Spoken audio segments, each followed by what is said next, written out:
আসসালামু আলাইকুম everyone, welcome to my channel early bird Amina. আজ আমি তোমাদের সাথে শেয়ার করব এই সুন্দর অর্নামেন্টাল প্ল্যান্ট পয়েনসেটিয়াকে নিয়ে। এটা লাল পাতা গাছ নামেও পরিচিত। এছাড়াও এই পয়েনসেটিয়া গাছ অনেক ধরনের কালারের হয়, যেমন pink, white colour, yellow, purple colour, এছাড়াও আরও অন্য অন্য কালারের হয়ে থাকে। এই গাছটা শীতকাল ছাড়া সারা বছরই সবুজ পাতায় ভরা থাকে, আর যখন শীতকাল আসতে শুরু করে তখন ওপরের সবুজ পাতা না হয়ে পাতাগুলো লাল হতে থাকে। এটা আমার 1 বছরের গাছ। আগের বছর মানে 2023-এর ডিসেম্বর মাসে এই পয়েনসেটিয়া গাছটাকে আমি নিয়ে এসেছিলাম। তখন গাছটা অনেকটাই ছোট ছিল, দাম নিয়েছিল মাত্র 50 টাকা। আর 1 বছরের মধ্যেই গাছটা এত সুন্দর ঝোপালো হয়ে গেছে। তো এই 1 বছরে গাছটার আমি কি যত্ন করেছি সবটাই শেয়ার করব তোমাদের সাথে। আর এখন গাছটা যেহেতু অনেকটাই বড় হয়ে গেছে, তাই এটা রিপোর্টিংটাও করে নেব আজকে। আর তোমরা যদি দেখতে চাও এই গাছটাকে আমি কতটা সাইজের নিয়ে এসেছিলাম, তাহলে ডেসক্রিপশনে লিংক দেওয়া আছে। যখন সবগুলো গাছের ভিডিও করেছিলাম তার মধ্যে এই গাছটা ছিল অনেকই ছোট, তোমরা চাইলে গিয়ে দেখে নিতে পারো। তো এই যে দেখতে পাচ্ছ এই 8 ইঞ্চির টবে গাছটা আছে। এটার রুটগুলো এতটাই বেড়ে গেছে যে মাটির ওপরে চলে আসছে, তাই এখন টবটাকে চেঞ্জ করা অবশ্যই প্রয়োজন। তাই আমি গাছটাকে রিপোর্টিং করব বলে মাটিটাকে পুরোপুরি শুকিয়ে নিয়েছি, যেন রুট বলটা না ভেঙে যায়। তাই গাছের পাতাগুলো পানি না পেয়ে একটু ঝিমিয়ে গেছে, তাতে কোনো সমস্যা নাই। যখন আবার গাছটাকে রিপোর্টিং করে পানি দিয়ে দেব তখন গাছটা তাজা হয়ে যাবে। এই গাছের কাটিং থেকে খুব সহজেই চারা করা যায়। আমি একটাই মাত্র চারা করেছি আর সাকসেসও হয়েছে। সেটা অন্য কোনো ভিডিওতে আমি তোমাদের সাথে শেয়ার করে দেব। তাহলে এখন চলো গাছটাকে রিপোর্টিং করার জন্য আমি কেমন মাটি নিয়েছি দেখা যাক। এখানে আমি আগে থেকেই তৈরি করে রাখা মাটিটা ব্যবহার করব। এটার মধ্যে আছে 40% গার্ডেন সয়েল, 30% গোবর সার, সেটা অবশ্যই 1 বছরের পুরনো হতে হবে। বালি আছে 20%, এছাড়াও আছে ডিমের খোসার গুঁড়ো আর চায়ের পাতা। আর এখন এর মধ্যে মিশিয়ে দিয়েছি ভার্মি কম্পোস্ট, একটু মিক্স ফার্টিলাইজার ও হাড় গুঁড়ো শিংকুচি। এই সবগুলোকে ভালোভাবে মিশিয়ে নিলেই উপযুক্ত মাটি প্রস্তুত।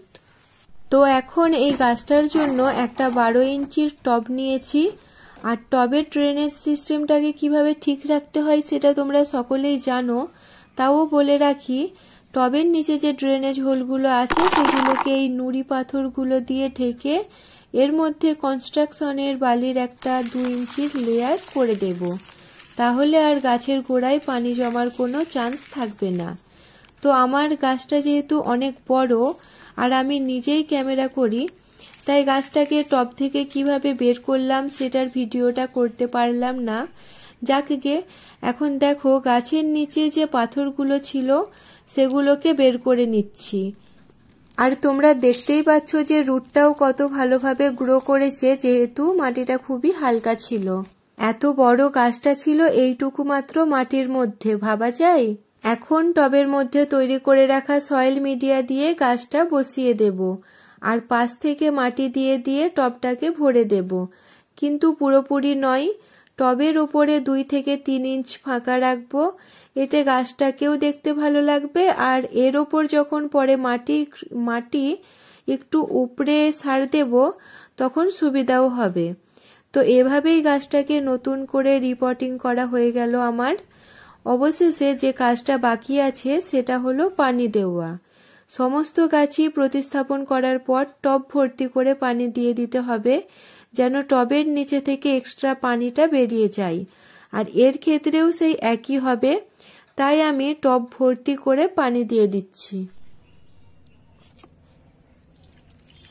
আর হাত দিয়ে যেহেতু এত ধুলোবালি ঘেঁটেছি, তাই হাতটাকে আর বাইরে না ধুয়ে গাছের গোড়াতেই ধুয়ে নিচ্ছি। এখানে আমি ভিডিওটা একটুও পজ করিনি, তোমাদেরকে দেখানোর জন্য যে মাটিতে পানি দেওয়ার কিছু সেকেন্ডের মধ্যেই মাটি টেনে নিচ্ছে পানিটাকে। তার মানে এই মাটিতে পানি জমে থাকার কোনো সুযোগই নাই। ঠিক এমনই মাটিতে গাছটাকে লাগালে সারা বছরই কোনো অসুবিধা হবে না। এমনকি বর্ষাতেও এই গাছকে আমি ছাদে খোলা আকাশের নিচে রেখেছিলাম। বর্ষার পানি খেয়ে খেয়ে এর গ্রোথ হয়ে গেছে। সারা বছর একে ছাদের এমন জায়গায় রাখতাম যেখানে সকাল 11টা পর্যন্ত রোদ থাকে, তারপর ছায়া হয়ে যায়। গ্রীষ্মকালের অতিরিক্ত রোদ এর সহ্য হয় না, তবে শীতকালে সবসময় রোদে থাকাই পছন্দ করে এই পয়েনসেটিয়া। একে সারা বছর কোনো কিছুই খাবার দিইনি, তবুও শুধু পানি খেয়েছে। আর এই শীতকালে সব গাছে যেমন খোল পচানো পানি দিই, তখন এতেও সেই পানি দিয়ে দিই, তবে 1 থেকে 2 সপ্তাহ অন্তর। এছাড়া এই গাছের কোনো ঝামেলাই নাই।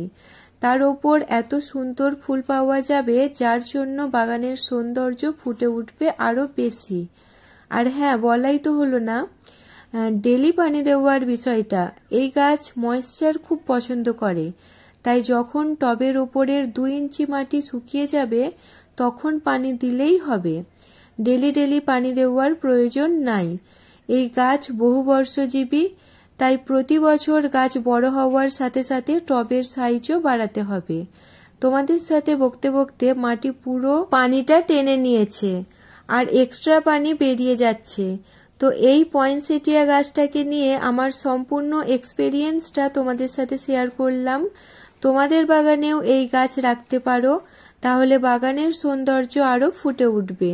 যদি ভিডিওটা তোমাদের কাজে লাগে তাহলে লাইক, কমেন্ট ও আমার চ্যানেলে নতুন হয়ে থাকলে এরকম গাছ সম্পর্কিত আরো ভিডিও পেতে চ্যানেলটিকে সাবস্ক্রাইব করে দিও।